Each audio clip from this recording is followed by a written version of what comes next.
Anyway, welcome to Books That Built Me, authored edition. I am Antasia Moore, and in this series, I'm diving into the pages I've written and the ones that have shaped my healing, how I hustle, and also what I consider as having my own higher calling. So these are not just books. They're really not. They're actually pieces of myself, my personality, and who I am as I go on to my own journey and figure out what my own truths are. And now I share these with you all as well. So now they're yours. So we're going to go into, I want to say, episode 8, season 3. And I have some notes, and you all know I have to have written things down as notes. So the title for episode 8 is Laughing Through the Layers. And how do you do that? It's not easy. It's never going to always just get that vibe that everything is just so easily accomplished. Anything that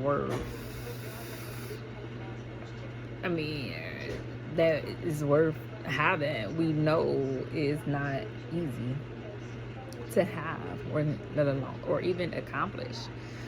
So that's just what it is.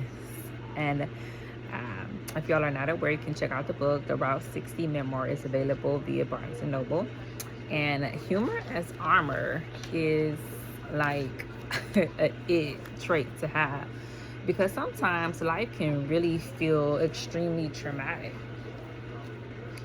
and it's not, you know what I mean, easy to just feel like,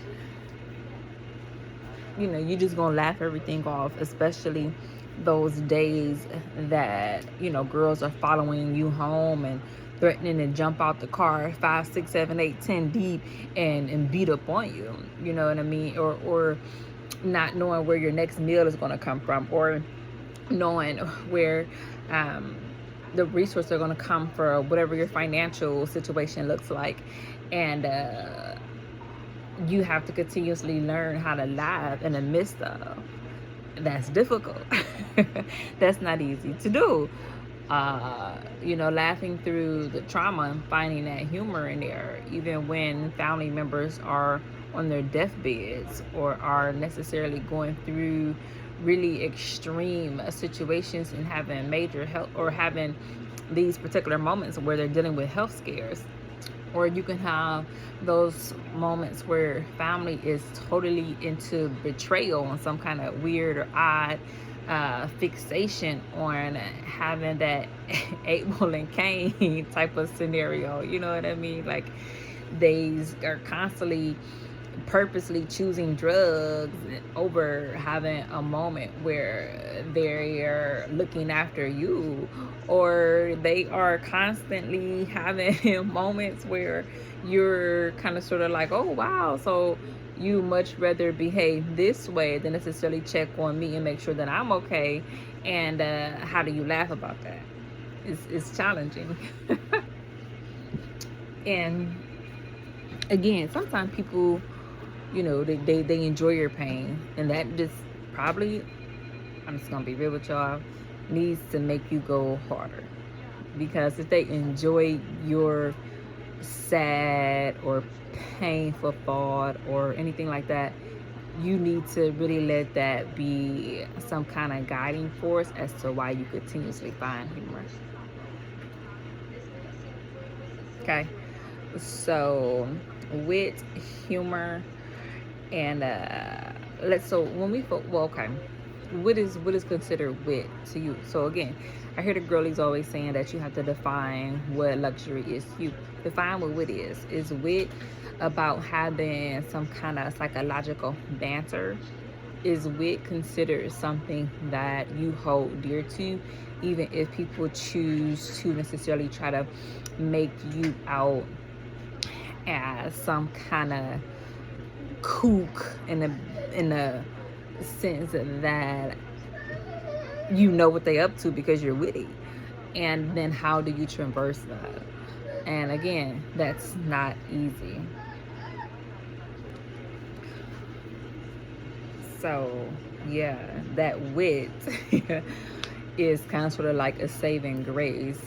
And it is, and it does lift us into, moments in life that are better equipped to handle where we are. And that's something that we have to kind of sort of understand as a way to grow into who we're becoming, or who we are needed to come across as by the time we manifest the young lady that we are necessarily choosing to embody. That means that certain people cannot go with us, and that means that we have to realize who they are by actually self actualizing the young lady that we know we're destined to walk in the shoes of. And as you get closer to that particular young lady, you can see who steadily walks beside you and who drops by the wayside. And I'm going to say this too. You're going to notice that those who do drop by the wayside are usually the ones who enjoyed your pain. And as you become that young lady who is more keen and aware to these type of behaviors, you're easily able now to kind of sort of notice that they're falling into certain categories on their own. Those who sincerely help you, those who may necessarily enjoy seeing you in pain, and then you know that the ones that you want to continuously carry on with are not the ones who want you to be riddled into anything that's negative. Most likely, you're going to choose the entities who are aware of your happiness, and they are a really big factor in how you've actually manifested it. And that's where you begin to utilize some of that wit. And then so liberty is kind of sort of reminds me of levels, having a levity about what takes place. It almost reminds me of like levitating. It's like you get really light in air, so you can barely even really notice what's taking place and going on, because everything always feels extremely light, especially as you embody this persona a little bit more heavily. And as you embody the lady that's full of lightness a little more heavily than maybe some of your counterparts or your peers, for whatever reasons, they're dealing with more heavier thoughts, darker thinking, so they're having a harder time rising to that level that really takes them into the spirit of the person that they necessarily wish to have self-actualized, but allow themselves to get caught up in things that once you're in, it's hard to get back out of. Hence why people always kind of sort of are into that mode of prevention. Even when it comes to the DARE program in school, just saying no to drugs, it's always about having that preventative measure in place instead of constantly thinking like, okay, well, what's your number? What did you do? How many doses? Like it's always put in place so that we can succeed. So that's always, so that is, and people are really kind of sort of trying to figure out what our school systems are supposed to look like, what the education systems are looking like. I know Trump was having some issues with the education system, and people were getting sacked, losing their jobs and whatnot. And hopefully we have put our kids in places that really allow them to experience less trauma in the schools and more educating. And how do we do that? Well, one, is very costly. And two, we have to kind of sort of choose to make that life that's something that's within reach for our offspring. And when we do those things and consider those type of choices as we pick out who our mates are, as we pick out our surroundings, what we want our places that we reside in to look like and resemble. And that's one of the reasons why the vision board is so powerful. You can have a picture on your vision board that's actually riddled in straight up decaying homes and think that that's going to be something that is all that you're going to aim for. You're going to settle for that particular idea and thought in your mind because it's the cheapest, it's the easiest way to go. But again, as we already had mentioned earlier, some of the things that are worth having are the most difficult to achieve, because who wants to be into a home that's constantly falling in on you because it's constantly rotting and decaying and it's dirty and it's not very welcoming. So that's what the whole entire point of vision boards is. You put up what it is that you align with and your vision points as to what it is that you want to go after. And that's exactly why you have to be, well, why you have to necessarily find mindfulness as a resource when you're trying to figure out what it is that you want to cultivate and put on your vision board. As for myself, for an example, I have a very beautiful home up there that I'm really looking to place somewhere else. But why is God going to waste time giving something to somebody else when what you've been given you won't even take care of? And that's really, again, about having that levity moment. It's levels. And that wit is about understanding that if you have something and you're not willing to even take care of it, we're not going to continue to give you more. That's just, the bottom line. And that's sad. And then when you leave the place better than how you found it, you can get a multi-million-dollar home. You're still gonna leave it better than how you found it. You know what I mean? Like, so they don't have an issue. It's easier to give something to someone who has that record, and it's harder to give things to people who are only intent to destroy what you're giving you, even though it took you maybe a decade and a half to build. So there's where your wit lies. And it's challenging to accept and understand that these choices are really about what it is that we think about and how we choose to embody what it is that we are thinking. So how do you remain playful and practice playfulness in style to stay grounded? Well, just how you do anything else, you practice.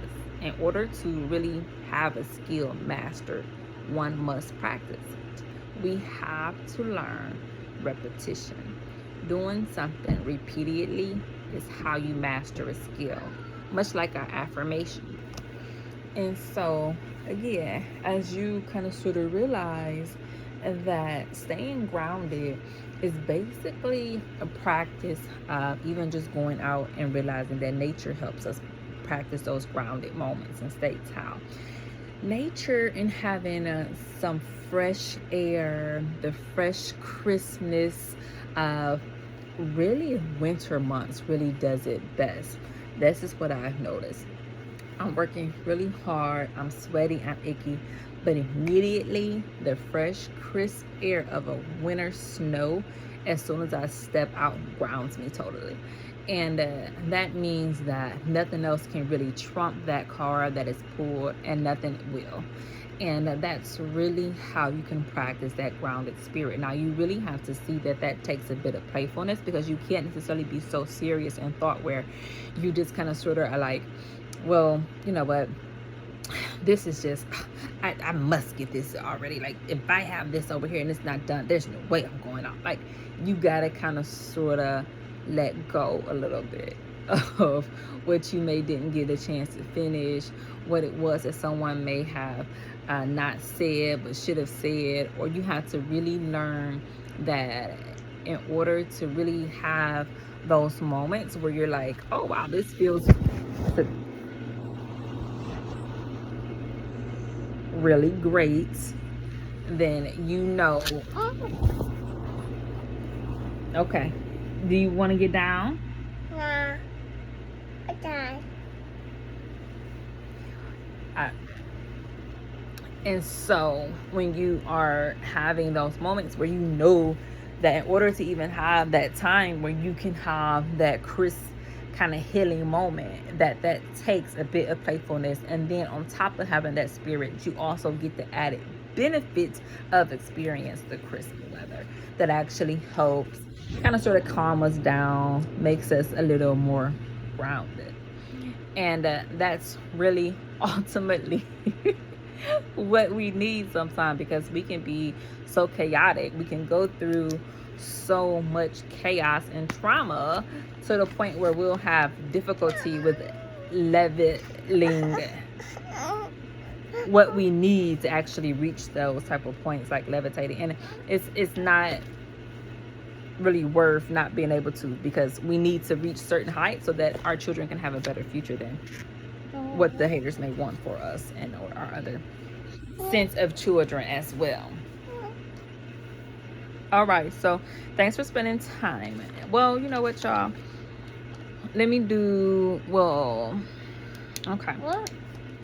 So your style prompt is about finding a fun type of accessory that makes you smile and rock it for at least a week. All right, so thanks for spending time inside my story. I'm so grateful that you all are here. And this book, you know what I mean? Because especially some ladies, some things resonates with others more so than it did with maybe, you know what I mean, the person sitting next to you. So if this book spoke to your spirit, I want you all to leave a comment, okay? Please, thank you. I love to hear what line lingered. And please also as well, don't forget to subscribe for more truths from any of these titles that necessarily were considered books that built me. And remember that your voice belongs on the pages of what is it you're writing to. And if, you know what, just